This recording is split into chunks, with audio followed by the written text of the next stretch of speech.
Hey all, welcome to TIG. आज Nifty FMCG की बात करेंगे based on demand zones and supply zones. Nifty FMCG में अगर हम थोड़ा सा हायर टाइम फ्रेम से समझने जाएं, that is on quarterly time frame, तो देखने को ये मिलता है कि अभी जो इंडेक्स है वो क्वार्टरली के टाइम फ्रेम से रन कर रहा है। अगर डिमांड जोन की मैं मार्किंग कर दूं तो यहाँ पर बैक टू बैक दो डिमांड जोन मिलते हैं, और ये जो डिमांड जोन का केस है वो मर्जर का केस होता है, जहां पर पहला डिमांड जोन अगर हम देखें तो ये रैली बेस रैली का डिमांड जोन, और ये रैली दो बेस और ये रैली का डिमांड जोन, दोनों ही डिमांड जोन बहुत ही क्लोज बने हैं। ऑल्दो जो ये नीचे वाला डिमांड जोन है वो टेस्टेड डिमांड जोन है, क्योंकि प्राइस जब इस रैली बेस और रैली को बनाया, उसके बाद क्या हुआ, जब यहां से रिवर्स किया तो इस डिमांड जोन के ऑर्डर को लेकर ऊपर की तरफ गया। लेकिन दोनों डिमांड जोन की जो है वो बहुत ज्यादा क्लोज बने हैं, इसलिए हम क्या कंसीडर करेंगे, दोनों डिमांड जोन को एक मर्जर डिमांड जोन कंसीडर करेंगे और क्वार्टरली टाइम फ्रेम पर इसे डिमांड जोन के एक सिंगल डिमांड जोन के रूप में मार्क करेंगे। तो ये कौन सा डिमांड जोन हो गया, क्वार्टरली टाइम फ्रेम का डिमांड जोन हो गया। जिन्हें ये पता नहीं डिमांड जोन सप्लाई जोन क्या होता है, उनके लिए मैं डिस्क्रिप्शन बॉक्स में लिंक दे दूंगा, how to trade demand zones and supply zones. उस वीडियो को देखने के बाद जब इस एनालिसिस को देखेंगे तो चीजें क्लियर होंगी।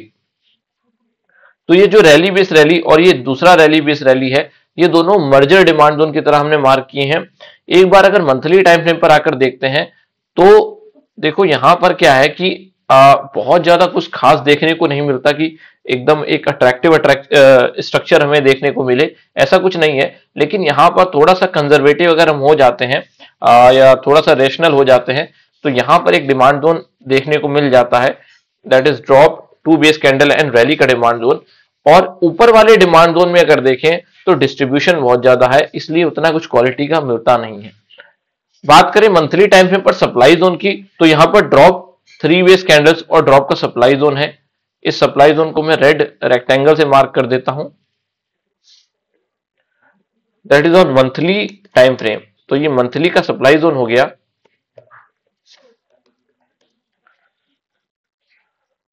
तो प्राइस क्या है, क्वार्टरली डिमांड जोन से रन कर रहा है। देखो क्या हुआ कि डिमांड जोन उतना क्वालिटी का स्ट्रक्चर नहीं था, इसलिए जब प्राइस में एक सेलिंग आई, एक अग्रेसिव सेलिंग आई, तो डिमांड जोन उतने अच्छे से होल्ड नहीं कर पाया। अगर आप यहां पर देखने जाओ तो स्लाइटली प्राइस ने ब्रीच किया है, कंप्लीटली वायलेट नहीं किया है। कंप्लीटली वायलेट करने का सिनारियो हम तब कंसीडर करते हैं जब ये रेड वाली कैंडल इसके नीचे क्लोज दे देती, या मंथली टाइम फ्रेम पर या क्वार्टरली टाइम फ्रेम पर हमें इसके नीचे क्लोज मिल जाता, तो हम ये मानते कि डिमांड जोन जो है कंप्लीटली वायलेट हो चुका है।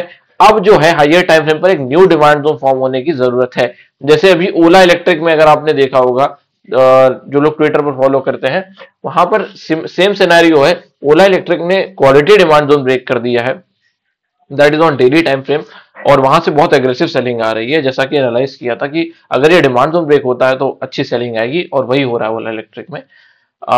ऊपर की तरफ जो ये मंथली सप्लाई जोन है, ये एक समस्या का कारण बना है काफी महीनों से निफ्टी एफएमसीजी के लिए। यहां पर देखो, जब प्राइस इस क्वार्टरली और मंथली के ओवरलैपिंग डिमांड जोन से चलना शुरू करता है यहां से, तो प्राइस सीधे जाकर कहां रुकता है, इस मंथली के सप्लाई जोन में, जो ड्रॉप थ्री बेस कैंडल और ड्रॉप का सप्लाई जोन है।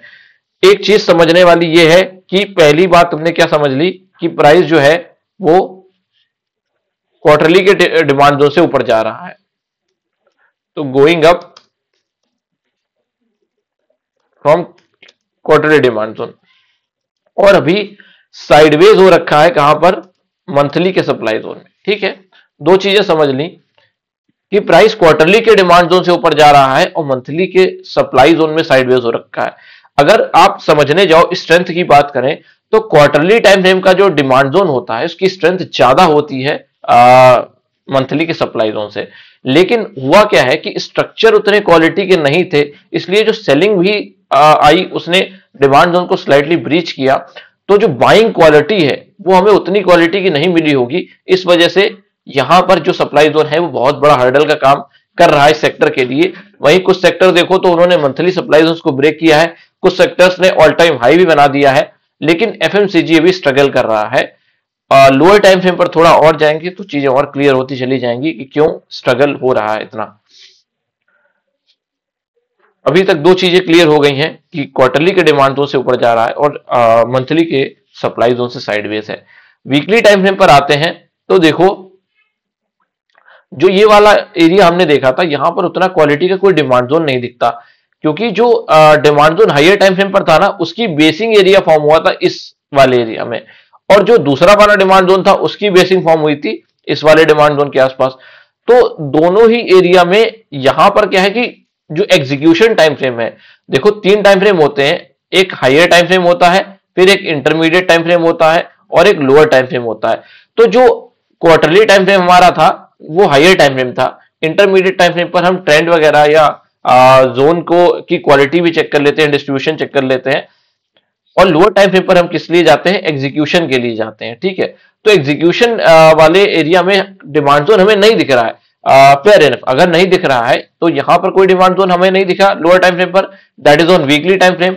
यहां पर कोई डिमांड जोन नहीं दिखा, that is on weekly time frame. लेकिन क्या है कि यहां पर जब हमने देखा था तो मंथली पर एक स्ट्रक्चर था। अगर मैं मंथली टाइम फ्रेम पर स्विच कर जाता हूं तो देखो यहां पर ये वाले स्ट्रक्चर की बात कर रहा हूं मैं। अभी सब कुछ इरेज कर देते हैं, और यहां पर इस लाइन को मैं ड्रॉ कर देता हूं। अब जब हम मंथली पर स्विच कर रहे हैं तो चीजें ज्यादा क्लियर होंगी।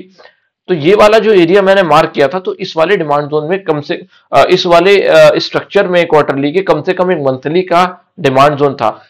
कभी कभी ऐसा होता है कि लोअर टाइम फ्रेम पर हमें एग्जीक्यूशन नहीं मिलता, उस केस में क्या करते हैं कि मंथली का ही डिमांड जोन हम कंसीडर कर लेते हैं, या ये मैं इसको इस तरीके से कहूं तो गलत नहीं होगा कि हम इंटरमीडिएट टाइम फ्रेम को कंसीडर कर लेते हैं एग्जीक्यूशन टाइम फ्रेम। लेकिन इंटरमीडिएट टाइम फ्रेम पर वो सारी शर्तें लागू होनी चाहिए जो लोअर टाइम फ्रेम पर लागू होती हैं। मतलब जो भी पैरामीटर्स मैं जोन की क्वालिटी के लिए लोअर टाइम फ्रेम यानी वीकली पर चेक करता इस जोन के लिए, वो वीकली पर चेक करता, उसको मैं मंथली पर चेक करूंगा कि हाँ सारे पैरामीटर्स जो हैं वो सही है। दैट इज ऑन कि कोई सप्लाई जोन ब्रेक होना चाहिए तो डिमांड जोन की स्ट्रेंथ बढ़ जाती है, या नियरेस्ट रिवर्सल फिनिश होना चाहिए। और इस केस में अगर आप देखने जाओ तो मैं इसको डिलीट करता हूं, और यहां पर रिस्क की रिप्रेजेंटेशन से आप समझो प्राइस ऊपर गया और ये एनआर का पॉइंट, नियरेस्ट रिवर्सल का पॉइंट था, नीचे यहां एक डिमांड जोन फॉर्म कर लिया, और जब ऊपर गया तो इसको जो नियरेस्ट रिवर्सल वाला पॉइंट था, मतलब जहां से इमीडिएट प्रीवियस सेलिंग आई थी, उस डिमांड जोन को सॉरी उस पिवट को ब्रेक किया और उसके ऊपर क्लोज दिया, that is on monthly time frame. तो उस केस में ये डिमांड जोन स्ट्रॉन्ग बन जाता है। अगेन उतना क्वालिटी का स्ट्रक्चर नहीं, इसलिए क्या हुआ कि जो सेलिंग आई उसको शायद होल्ड नहीं कर पाया। अब थोड़ा सा चीजें समझते हैं प्रेजेंट सिनारियो में कि क्या चल रही है, और थोड़ा सा लोअर टाइम फ्रेम पर आकर हम शिफ्ट करते हैं, वीकली टाइम फ्रेम पर आ जाते हैं। एक सेकंड में, मंथली का सप्लाई जोन हमने मार्क किया था जो, उसको हम मार्क कर देते हैं, एंड क्वार्टरली का भी डिमांड जोन।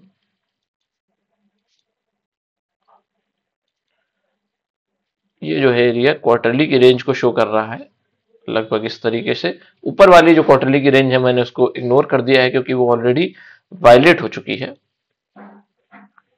ये सप्लाई जोन का एरिया, ठीक है। ध्यान रखना कि प्राइस क्वार्टरली के डिमांड जोन से ऊपर जा रहा है और मंथली के सप्लाई जोन में भी फंसा हुआ है। लेकिन हम मंथली के सप्लाई जोन की स्ट्रेंथ देखने जाते हैं तो मंथली के अंदर हम वीकली टाइम फ्रेम पर जब देखते हैं तो यहां पर एक रैली और ड्रॉप का सप्लाई जोन नजर आता है। अगेन जिसको डिमांड सप्लाई नहीं पता उसके लिए थोड़ा सा समझना कठिन है चीजों को, इसलिए आप उस बेसिक वीडियो को जरूर देखिए जो मैं डिस्क्रिप्शन बॉक्स में दूंगा, how to trade demand zones and supply zones. उसके बाद ही चीजें आपको बहुत अच्छे से क्लियर होंगी। यहाँ पर रैली और ड्रॉप का सप्लाई जोन था। जब ये रैली और ड्रॉप का सप्लाई जोन फॉर्म हुआ तो इंस्टीट्यूशंस ने क्या किया, प्राइस जब बायर्स ऊपर लेकर आ रहे थे तो लगभग देखो इस पिवट से इस पॉइंट से नीचे आया, लेकिन ये सप्लाई जोन आप ध्यान से देखो तो पार्शियली टेस्ट हुआ है, ठीक है। मतलब जो ये बाइंग इनिशिएट हो रही थी वो इस पॉइंट ऑफ कंट्रोल से क्या हो गई, नीचे की तरफ आ गई। स्टिल ये सप्लाई जोन की मार्किंग आप समझो, ये जोन की प्रॉक्सिमल और डिस्टल लाइन यहां लाई करती है। तो जो प्रॉक्सिमल लाइन है वो इस रेड कैंडल की बॉडी से शुरू होकर इस ग्रीन कैंडल की विक तक है। तो असली जोन का जो सेलिंग पोटेंशियल है वो इस रेंज में प्रेजेंट है। इसलिए क्या हुआ, पार्शियली सेलिंग आई, लेकिन जब दोबारा प्राइस ऊपर की तरफ गया तो यहां पर देखो ये सेलिंग इस सप्लाई जोन में प्रॉपर एंटर हो गया, मतलब प्राइस प्रॉपर एंटर हो गया और वहां से मैं अगेन एक सेलिंग देखने को मिल गई। और अभी जो सेलिंग आ रही है वो इसी सप्लाई जोन से आ रही है। अब समझते हैं प्रेजेंट सिनारियो में एफएमसीजी में क्या क्या पॉसिबिलिटी है based on demand zone supply zone. मैं यहां पर ये बात नहीं करूंगा कि प्राइस ऊपर जाएगा या नीचे जाएगा, उसके लिए ऑथराइज भी नहीं हूं, लेकिन बात इतनी है कि कौन से डिमांड जोन में पोटेंशियल कितना है, बायर्स क्या प्लान कर रहे हैं और सेलर्स क्या प्लान कर रहे हैं, उस चीज को हम समझने की कोशिश करेंगे। देखो, सबसे बड़ी बात है कि प्राइस जब इस सप्लाई जोन से नीचे की तरफ आ रहा था तो एक रिवर्सल आया, उस रिवर्सल ने क्या किया, ड्रॉप बनाया, दो बेस बनाया और रैली बनाई।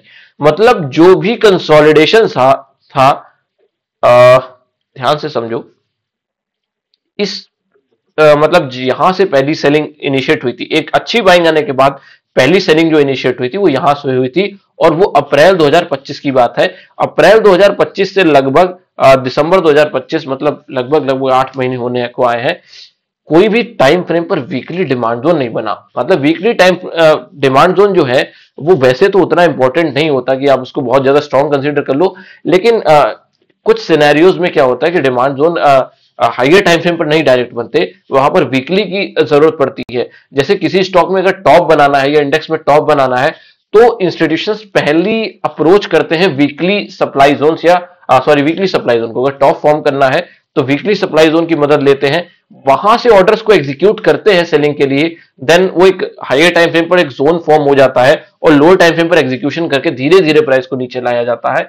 सेम चीज वीकली डिमांड जोन, उतना नेकेड वीकली डिमांड जोन की उतनी इंपॉर्टेंस नहीं है, दैट इज फेयर इनफ, उतनी इंपॉर्टेंस नहीं है, उतना स्ट्रांग नहीं है, लेकिन ये डिमांड जोन काफी टाइम के बाद बना है और इस केस में इस डिमांड जोन की स्ट्रेंथ जो है वो बढ़ जाती है। तो ये वीकली डिमांड जोन हम कंसीडर करेंगे, स्ट्रॉन्ग कंसीडर करेंगे, ठीक है। एक केस और हो सकता है कि अगर ये डिमांड जोन ब्रेक होता है तो फिर हम वो भी डिस्कस करेंगे क्या पॉसिबिलिटी है। डेली टाइम फ्रेम पर अगर थोड़ा समझने जाओ तो यहां पर एक सपोर्ट लाइन में ड्रॉ कर सकता हूं या एक सपोर्ट की रेंज ड्रॉ कर सकता हूं। Template would be a range.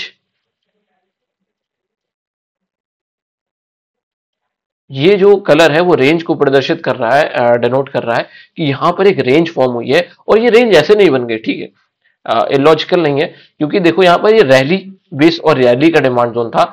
अगर मैं ग्रीन लाइंस की मदद से इस डिमांड जोन को मार्क कर दूं तो आपको बेहतर समझ आ जाएगा कि ये रैली बेस रैली ही है जो इस प्राइस को पूरे अच्छे तरीके से होल्ड किए हुए है।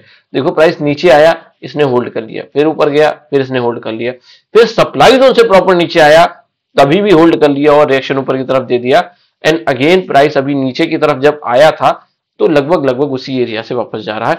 तो एक इंपॉर्टेंट सपोर्ट कंसीडर कर लेते हैं जो कॉन्वेंशनल थ्योरी फॉलो करने वाले हैं या जो कॉन्वेंशनल ट्रेडर है उसको एक इंपॉर्टेंट सपोर्ट की तरह कंसीडर कर लेते हैं।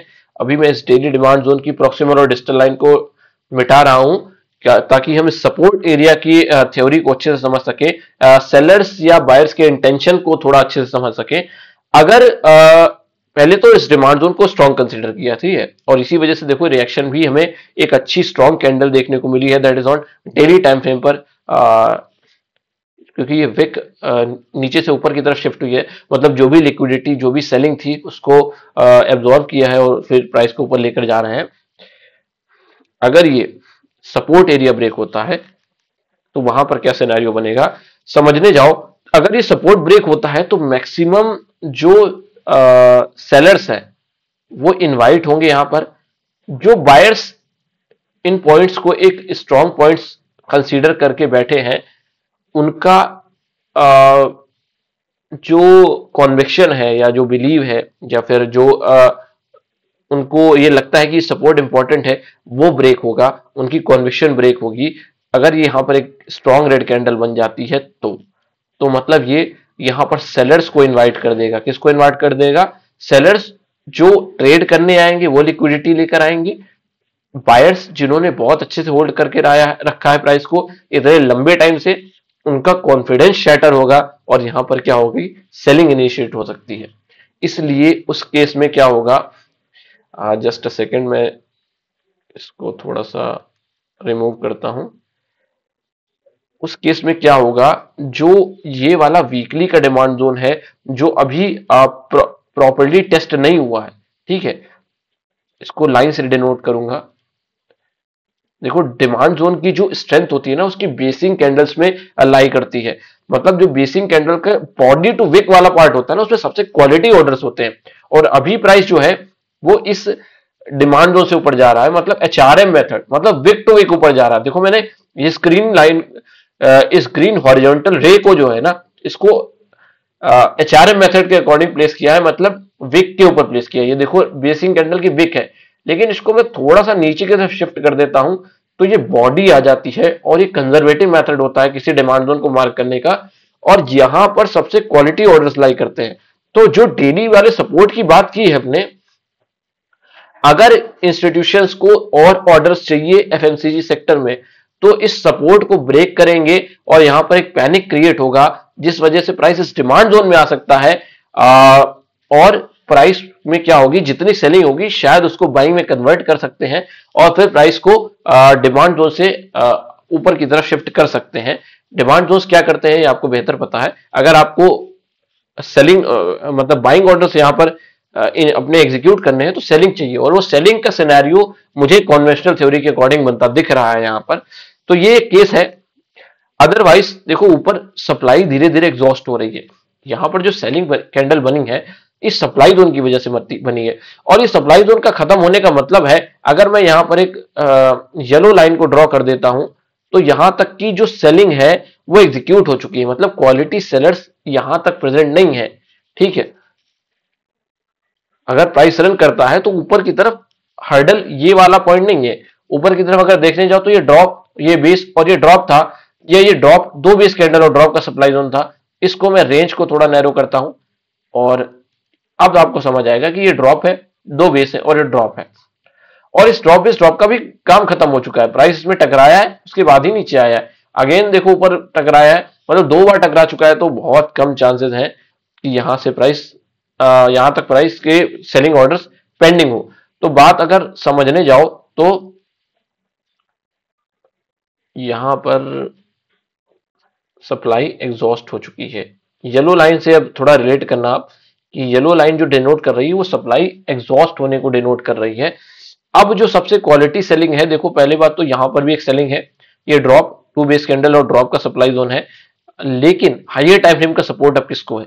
अब हाइयर टाइम फ्रेम का सपोर्ट अगर हम देखने जाएं तो मंथली की का एक सप्लाई जोन हमें यहां पर भी देखने को मिल जाता है, और ये सबसे टॉप का पैटर्न है।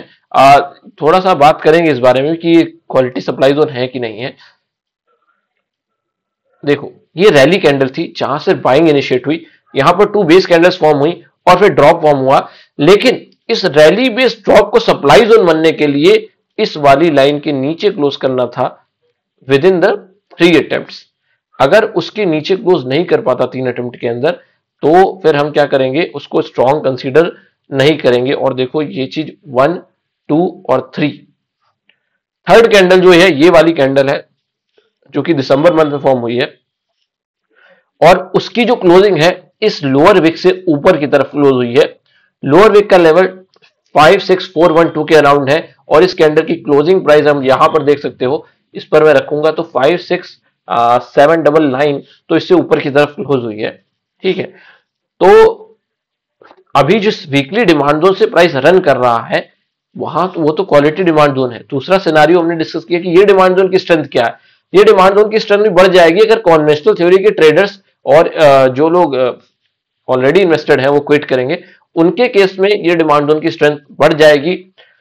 और ये ऊपर की तरफ क्वालिटी सप्लाई जोन नहीं है, ये सप्लाई जोन तब क्वालिटी सप्लाई जोन था जब हमें हायर टाइम फ्रेम पर जो हमने देखा ये मंथली वाला सप्लाई जोन, उसमें अगर वो स्ट्रेंथ हमें दिखती तो हम कह सकते थे कि ये जो येलो लाइन से मैंने एरिया मार्क किया वो क्वालिटी का होता है। जब हाइयर टाइम फ्रेम का सप्लाई जोन ही उतना क्वालिटी का नहीं है तो फिर वीकली पर थोड़ी सी बात समझ नहीं आती कि वो उतना क्वालिटी का होगा। हाँ, ये एरिया अगेन येलो लाइन से मैं दोबारा मार्क कर रहा हूं इस एरिया को, ये एरिया कंपैरेटिवली स्ट्रांग हो सकता है। उसके पीछे रीजन है क्योंकि ये रिवर्सल पैटर्न है और ओरिजिन ऑफ द जोन है, और इस origin of the supply zone ने क्या किया है, जितनी बाइंग इनिशिएट हुई थी लगभग इसको फिनिश किया है।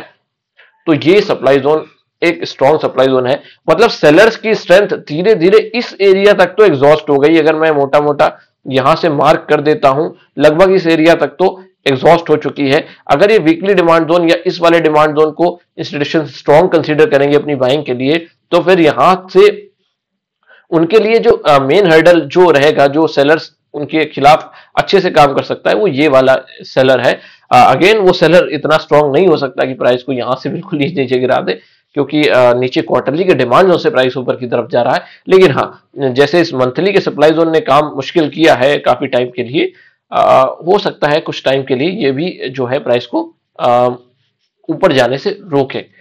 तो इस बेसिस पर क्या है कि मैंने कुछ क्वालिटी स्टॉक्स सिलेक्ट किए हैं जहां पर फॉर्मेशंस ऑफ डिमांड जोन से सप्लाई जोन की ऐसी है कि हम उसको स्ट्रॉन्ग कंसीडर कर सकते हैं। एफएमसीजी में काफी स्टॉक्स हैं, उनमें से कुछ स्टॉक्स हैं जिनको मैंने कंसीडर किया कि हाँ, डिमांड जोन और सप्लाई जोन के स्ट्रक्चर उनमें अच्छे दिखते हैं, और हो सकता है कि आने वाले टाइम में उनमें डिमांड जोन फॉर्म हो और डिमांड जोन अपना काम करें। तो देखो, बात करें इस वाले एरिया की, तो यहां पर ब्रिटानिया के मैं मंथली के टाइम फ्रेम पर हूं, और मंथली के सप्लाई जोन में अभी आकर ब्रिटानिया क्या है, फंस गया है। रैली और ड्रॉप का सप्लाई जोन है लगभग 1 2 3 4। ब्रिटानिया ने कंपैरेटिवली बहुत अच्छी रैली दिखाई है एफएमसीजी सेक्टर में, और वो रैली का जो रीजन है वो सिंपल सा रीजन है, वो इस डिमांड जोन की वजह से है। और the same demand zone I shared on Twitter as well, उसी डिमांड जोन से प्राइस अभी काफी अच्छे से रन कर रहा है। 4543 से लगभग 6300 तक प्राइस चला गया।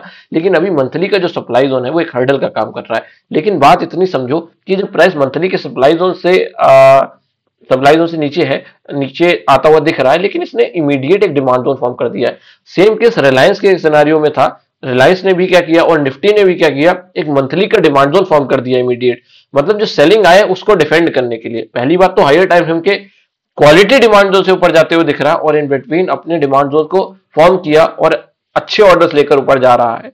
तो वहां पर अगर हम स्ट्रॉन्ग डिमांड जोन की बात करें, तो यहां पर ये वाला जो एरिया है वो कंपैरेटिवली स्ट्रॉन्ग डिमांड जोन दिखता है। अगर कुछ भी प्लान करते हैं एफएमसीजी सेक्टर में इंस्टीट्यूशंस, तो फिर ये demand zone comparatively strong demand zone मुझे लगता है। डेली टाइम फ्रेम पर भी एक बार देख लेते हैं। सेम केस यहाँ पर एक फॉर्म हो सकता है कि ये जो डेली का एक सपोर्ट एरिया है, जहां पर एक रेंज एक्सटेंशन बिल्ड होता हुआ दिख रहा है, तो उस केस में ये वाला डिमांड जोन भी ठीक ठाक मुझे लगता है कि हाँ, ये डिमांड जोन भी कंपैरेटिवली स्ट्रॉन्ग डिमांड जोन है। तो ये दोनों डिमांड जोन, ये वीकली का डिमांड जोन और ये डेली का डिमांड जोन ब्रिटानिया में। नेस्ले अगेन सप्लाई जोन्स जो है वो क्वालिटी के आगे नहीं दिखते हैं, क्योंकि प्राइस में डिमांड जोन्स की फॉर्मेशन अच्छी हो चुकी है। जैसे उन्हीं स्टॉक्स को मैंने पिक किया है जहां पर डिमांड जोन्स की फॉर्मेशन अच्छी हैं। यहां पर देखो, ड्रॉप 2 बेस कैंडल और रैली का डिमांड जोन नेस्ले ने फॉर्म कर दिया है। ऊपर की तरफ जो सेलिंग एरिया अभी ट्रिगर नहीं हुआ है, जैसे कि ब्रिटानिया में हो चुका है। ब्रिटानिया जो है वो एफएमसीजी सेक्टर से ज्यादा जल्दी में है, तो वो अच्छे से प्राइस को रन कर रहा है।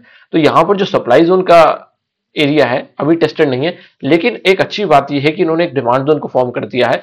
अब अगेन सेक्टर पर डिपेंड करेगा कि किस सेक्टर से प्राइस चलता है, और फिर उस हिसाब से स्टॉक में क्या डिमांड जोन कंसीडर किया जा सकता है। मुझे नहीं पता कौन से डिमांड जोन से प्राइस ऊपर जा सकता है या नहीं जा सकता, लेकिन हम डिमांड जोन को कंसीडर कर सकते हैं। और वहां पर एक यही डिमांड जोन जो है वो क्वालिटी का डिमांड जोन दिखता है। इन बिटवीन कुछ भी इतना क्वालिटी का डिमांड जोन नेस्ले में नजर नहीं आता। एक चीज ध्यान रखना, अभी ये सप्लाई जोन ट्रिगर नहीं हुआ है। रेडिको के साथ एक कंसर्न ऐसा है कि रेडिको में जो बाइंग आ रही है वो इस कैंडल को अगर छोड़ दो तो डिस्ट्रीब्यूशन दिख रहा है, और इस स्ट्रक्चर की मदद लेकर रेडिको ऊपर जा रहा है। तो यहां पर एक कंसर्न है, लेकिन सेक्टर अगर सपोर्ट करेगा तो शायद चीजें सही रहे। लेकिन एक रेड कैंडल जो है वो सब कुछ खत्म कर सकती है यहाँ पर, जो रेडिको में सिनेरियो बिल्ड हो रहा है। डिस्ट्रीब्यूशन ऑफ बाइंग जिन्हें पता है उन्हें चीजें समझ आ गई होंगी, जिन्हें नहीं समझ आई वो पिछली वीडियोस को देख ले, उन्हें समझ आ जाएगा कि मैं किस बारे में बात कर रहा हूँ। ये कंसर्न है, क्वार्टरली के टाइम फ्रेम से रेडिको ऊपर जा रहा है। हायर टाइम फ्रेम पर कोई सप्लाई जोन नहीं, इसलिए मैंने इसको पिक किया है। बट सेक्टर पर बहुत ज्यादा डिपेंड करेगा कि किस तरीके से सेक्टर परफॉर्म करता है। वीकली टाइम फ्रेम पर अगर किसी डिमांड जोन को पिक करना हो मुझे स्ट्रॉन्ग, तो मैं इस वाले डिमांड जोन को पिक करूंगा। उससे पहले कुछ भी मुझे उतना स्ट्रॉन्ग नहीं लगता। बट अगेन, जैसा कि मैं पहले ही बता चुका हूं कि सेक्टर पर बहुत कुछ डिपेंड करेगा कि कहां से सेक्टर, कौन से डिमांड जोन को चूज करते हैं इंस्टीट्यूशन सेक्टर में। मैरिको ऑलरेडी एक अच्छे हाइप के आसपास है। Monthly time frame we should pick. Immediate ऐसा कुछ भी नहीं दिख रहा है, कंसोलिडेशन में ही है same stock. Considerable demand zone ये है, लेकिन अगेन उतना स्ट्रांग मुझे नहीं लग रहा मैरिको में ये demand zone. Higher time frame के अगर डिमांड जोन को हम पिक करें और सेक्टर का सपोर्ट, उस हिसाब से तो मैरिको काफी डाउन आ जाएगा अगर सेक्टर के अकॉर्डिंग देखें। ये डिमांड जोन कंपैरेटिवली ठीक लग रहा है। वीकली का जो डिमांड जोन हमने पिक किया है, ये रैली बेस रैली का डिमांड जोन। यूबीएल एक अच्छे डिमांड जोन की तरफ लीड कर रहा है, लेकिन लोअर टाइम फ्रेम पर एग्जीक्यूशन उतना अच्छा हमें नहीं मिल रहा। बट यूबीएल का जो डिमांड जोन है, ड्रॉप टू बेस कैंडल और रैली का डिमांड जोन मुझे बहुत अट्रैक्टिव डिमांड जोन लगता है, क्योंकि ये डिमांड जोन रिस्पॉन्सिबल है अपने सप्लाई जोन को फिनिश करने के लिए, न्यू हाई बनाने के लिए और मल्टीपल एनआरए फिनिश करने के लिए। उस केस में डिमांड जोन स्ट्रांग हो जाते हैं। एक ही ड्रॉबैक इस यूबीएल के डिमांड जोन के साथ दिखता है कि इसने जो एग्जीक्यूशन टाइम फ्रेम है, वहां पर कोई डिमांड जोन छोड़ा नहीं है जहां पर हम जिसको हम कंसीडर कर सकते हैं। लेकिन डेली टाइम फ्रेम पर दो डिमांड जोन आई पिक्ड कि ये दोनों डिमांड जोन कंपैरेटिवली स्ट्रांग है। ये ड्रॉप रैली का डिमांड जोन और ये ड्रॉप रैली का डिमांड जोन। कौन सा डिमांड जोन प्रिफरेबली चुनेंगे इंस्टीट्यूशंस, कैसे चुनेंगे, वो आने वाला समय बताएगा। पतंजलि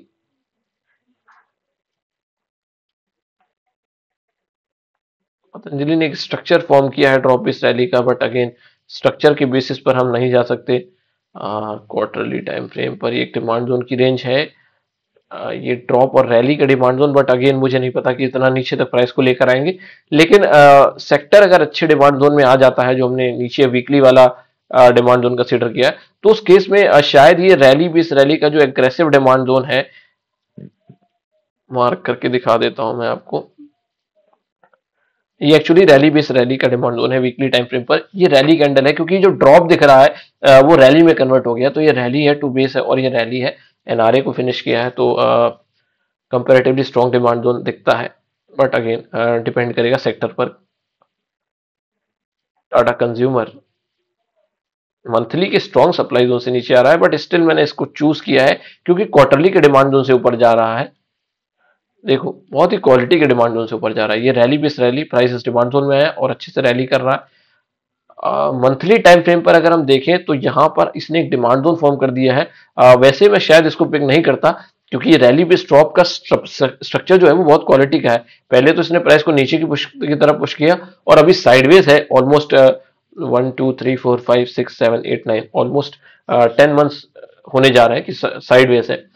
तो इस डिमांड जोन से ऑल्दो वो सपोर्ट लेकर ऊपर की तरफ गया है, लेकिन जो क्वालिटी ऑर्डर्स है वो अभी भी मेरे हिसाब से पेंडिंग है। मुश्किल है ये कह पाना कि प्राइस इस डिमांड जोन तक आएगा या नहीं आएगा, बट उससे पहले उतना क्वालिटी का कुछ दिखता भी नहीं जिस पर हम रिलाई करें। डेली टाइम फ्रेम पर शायद आपको दिख जाए, लेकिन डेली टाइम फ्रेम के जोन्स को कंसीडर करना थोड़ा सा मुश्किल है, और खासकर जब हम लॉन्ग टर्म का व्यू बना रहे हो तो यहाँ पर उतना क्वालिटी का केवल यही डिमांड जोन दिखता है।